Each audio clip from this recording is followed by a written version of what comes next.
The check engine light has been on for 6 weeks. You know exactly what it is.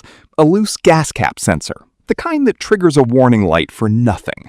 The kind a mechanic charges $140 to tell you what you already know. You haven't fixed it. You're not going to fix it today either. You drive past it every morning, the way you'd walk past a crooked picture frame you stopped noticing years ago. This morning, before the light, before any of it, you sat in the car for 40 seconds in your own driveway, doing the same quiet math you do most mornings. Not about money.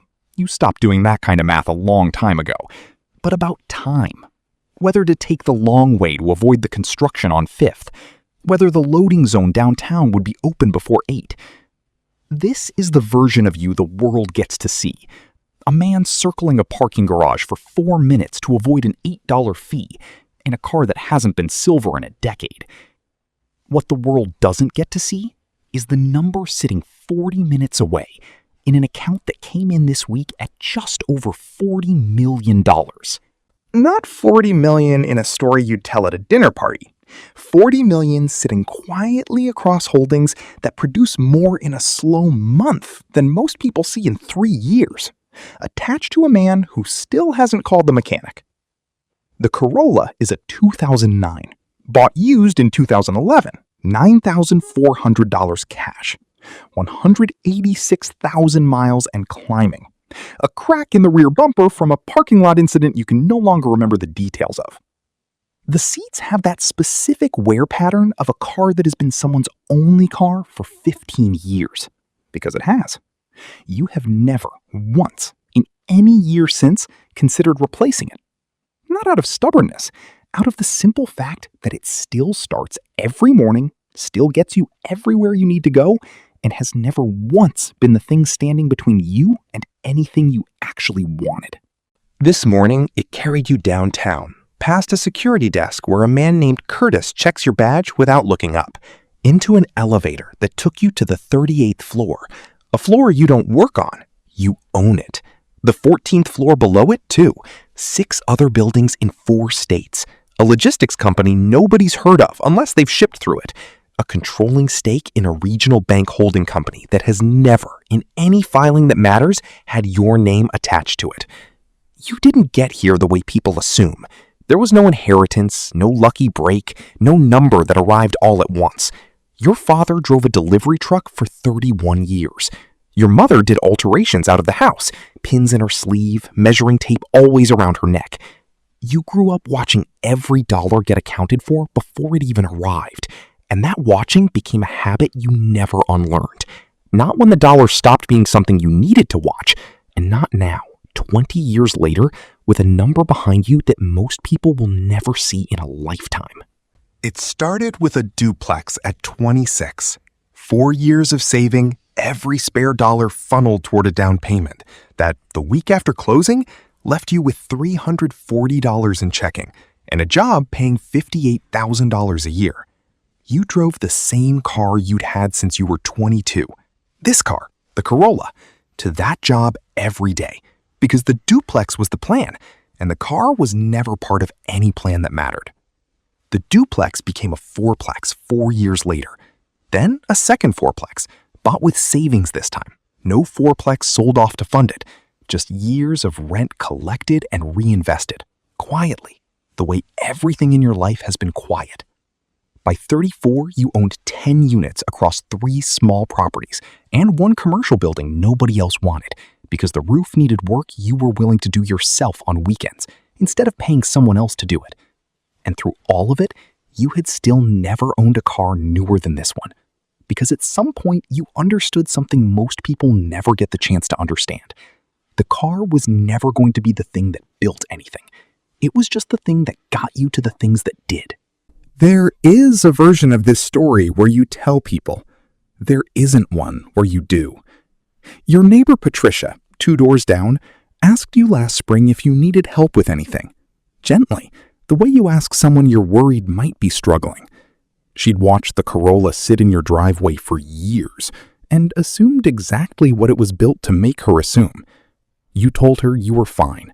You were. You let her keep the math she'd already done in her head, because correcting her would have meant explaining something you decided a long time ago was nobody's business but yours. At a property closing 2 years ago, the seller's attorney, a young man in a suit that cost more than your car was worth on its best day, glanced out the window, saw the Corolla, and made a joke. Smiled while he said it, the kind of comment that assumes you'll both enjoy it together, two men sharing a laugh at a third man's expense, except the third man was sitting at the table. You laughed along. Then you signed the papers that made you the buyer of the building he was standing in. He still doesn't know. He never will.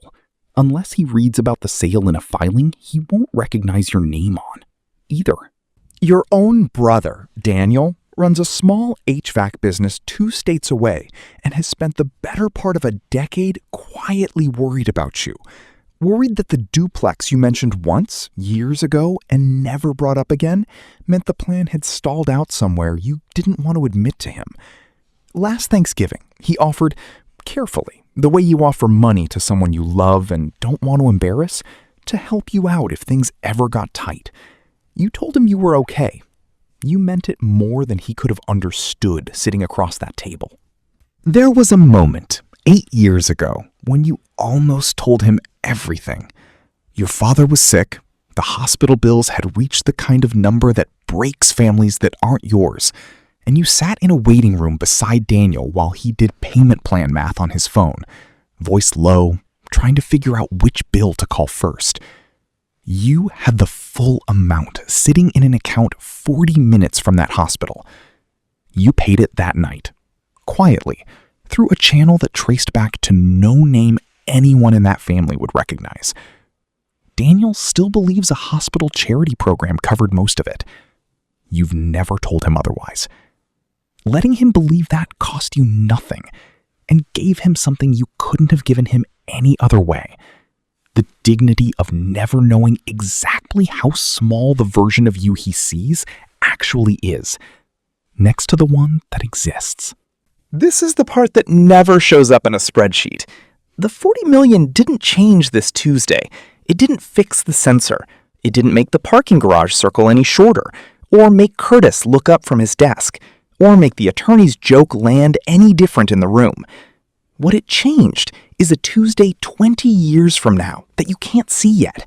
One that's already built, already funded, already sitting there waiting, completely indifferent to whatever you decide to do with the rest of today. You've thought about what would happen if you bought a different car. Not because you want one, you genuinely don't, but as a thought experiment. The kind you run sometimes late at night when the number in your head won't quiet down. What would actually change?